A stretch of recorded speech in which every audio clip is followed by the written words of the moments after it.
Bem, pessoal, vamos de BTC no fim de tarde desse domingo, 22 de outubro, agora na Espanha, 20 horas e 59 minutos, no Brasil, 15h59 da tarde. Gente, a BTC aqui no semanal tá abrindo um corpo real com uma belíssima musculatura, um pavio superior que chegou a bater na máxima até agora 30.379.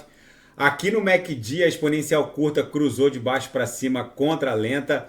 O RSI estocástico está com ambas as linhas migrando agressivamente em direção aos quadrantes mais tópicos da métrica. É muito provável que aqui no semanal a BTC esteja desenhando esse balezão Bolshoi aqui. Só vai encontrar um refresco lá no patamar de 40 mil dólares.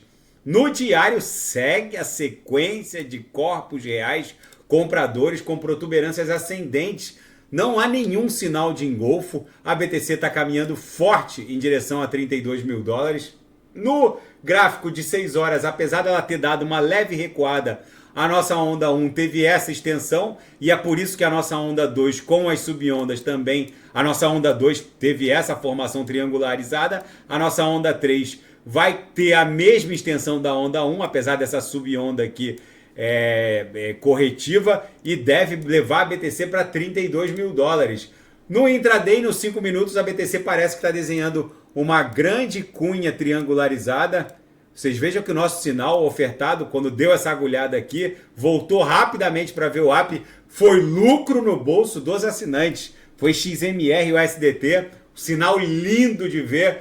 E o sinal ofertado também contra a BTC foi outra maravilha. Na seara fática, a Grayscale está pronta para negociar o seu ETF de BTC no mercado à vista na Bolsa de Nova York. Só falta o sinal verde da SEC, mas nesse caso a SEC não pode negar. Ela só tem que registrar e não há nenhum nível de discricionariedade porque eles só estão dando cumprimento à ordem judicial que autorizou a Grayscale autorizou a Grayscale a converter as ações da Grayscale Trust de capital aberto, uma empresa de propósito, cujo objetivo social é um propósito específico, só comprar a BTC. O tribunal entendeu que era abusivo a SEC autorizar a abertura de capital de uma empresa de propósito específico, só comprar a BTC, e não autorizar a aprovação de um ETF de BTC no mercado spot à vista. Ou seja,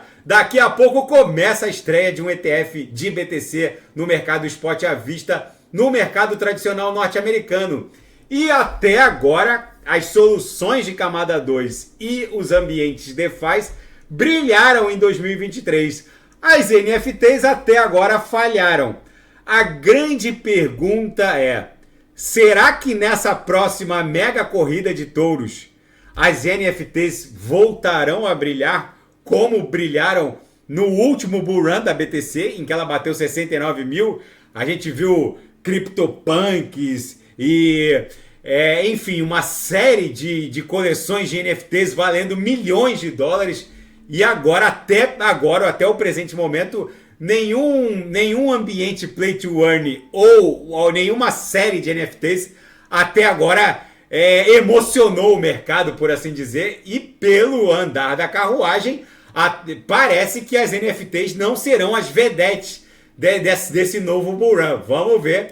E os promotores do caso Sam Bankman-Fried rejeitaram a tese de altruísmo eficaz, que seria uma ideologia filantrópica, econômico-filantrópica, que visa maximizar o impacto dos indivíduos através de atividades como contribuições de caridade.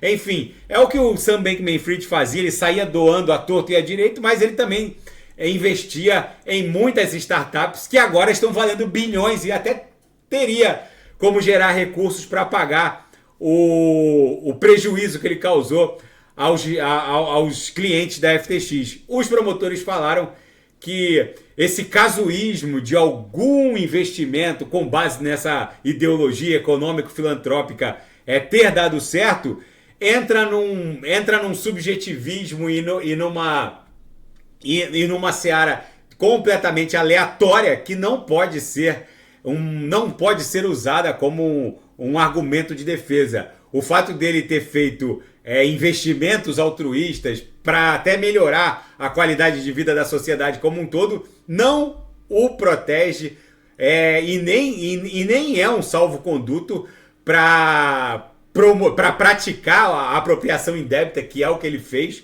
com os recursos dos clientes da FTX. Ou seja, todo esse blá blá blá da defesa até agora muito provavelmente não sensibilizou os jurados, e o Sam Bankman-Fried deve enfrentar pesadas penas. Na seara geopolítica e finanças internacionais, pressão dos Estados Unidos para a libertação dos reféns atrasa a incursão terrestre de Israel sobre a faixa de Gaza.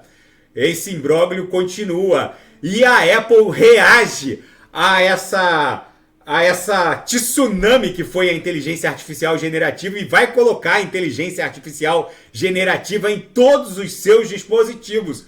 Na verdade, a Apple foi pega de surpresa quando o ChatGPT e outras ferramentas de inteligência artificial tomaram de assalto a indústria tecnológica, obrigando gigantes como a própria Alphabet, Google e a Apple a reagir imediatamente. Agora a resposta vem com essas novas funcionalidades. A Apple agora está correndo atrás do prejuízo. É a corrida maluca pela inteligência artificial generativa, cuja mineração em grandes clouds vai acabar se desdobrando já há muita semelhança entre a mineração de criptoativos Proof of Work, como a BTC, e a produção de inteligência artificial generativa. Só que agora, com o surgimento de grandes clouds com força computacional descentralizada, qualquer um que tenha qualquer nível de força computacional vai poder emprestar um pouquinho da sua força computacional e participar de uma grande nuvem descentralizada. Agora é bem provável que a inteligência artificial, encontrando a blockchain e criando grandes nuvens descentralizadas, eleve o patamar da inteligência artificial generativa para um outro nível. E é isso que é essa corrida maluca que a Apple não pode perder. E é muito provável que eles agora alcancem gigantes, como por exemplo o ChatGPT e a Bing, que pertence à Microsoft. E os Estados Unidos da América implantaram uma bateria de defesa antimísseis no Oriente Médio, depois de uma série de ataques a uma base americana na Síria e pelo menos 3 ataques a bases americanas no Iraque, além da interceptação de mísseis e drones por um contra-torpedeiro americano no Mar Vermelho. Tudo isso só fez o americano ter certeza de que ele precisa aumentar o seu efetivo militar e a sua contingência militar no Oriente Médio. O resta saber se os Estados Unidos têm dinheiro para tanta guerra, porque eles estão jogando bilhões de dólares de helicóptero lá na Ucrânia. Agora eles têm que investir bilhões de dólares também no Oriente Médio, que está virado num barril de pólvora.